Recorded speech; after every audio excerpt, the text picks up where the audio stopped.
bakunze mwaba mudukurikira mu ijambo ry'Imana. Nagomba dusangira ijambo riboneka mu isezerano rya kera mu gitabo cyo gusura mu byagezwe igice ca 10 umurongo wa mbere. Muri ico gihe Uhoraho arambara ati wibazire ibisate vy'amabuye bibiri bisa n'ivya mbere, uheze uduge uyu musozi uzi yondi kandi ubaze n'isanduku mu giti. Mukundwa uri kuradukurikira, nyemera ndakuremeshe n'iri jambo rivuga ngo Imana irakwemerera gusura kuduga. Uyu ni Mose, Imana yarihaye ibisate vy'amabuye vyanditse ko amabwirizwa 10, amasezerano Imana agomba kugirana n'Abisirayeli ngene bazokwifata ikababera Imana nabo bakamubera ubwoko. Mose amanutse asanga bariko basenga ikigirwamana, imasa ikoze mu izahabu, arashavura aca arabimena. Yicara ngaho arihebura ngaho mu kiyaya.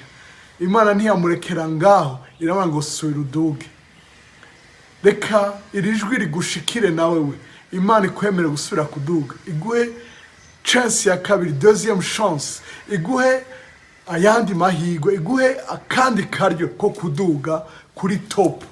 Ntugume hagati, ntugume ahabaye, ntugume mu kiyaya, uduge hejuru.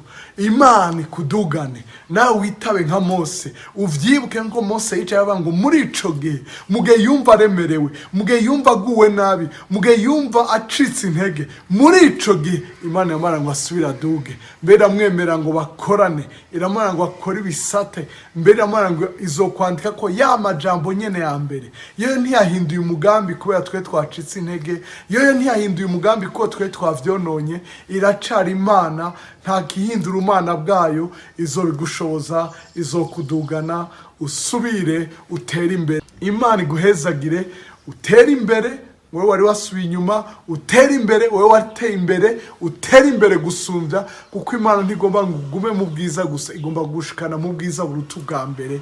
Imana ibahezagire, Imana ibakoresha ivy'ubuhizi, tuyifurije ibihe vyiza, murakoze kudukurikira.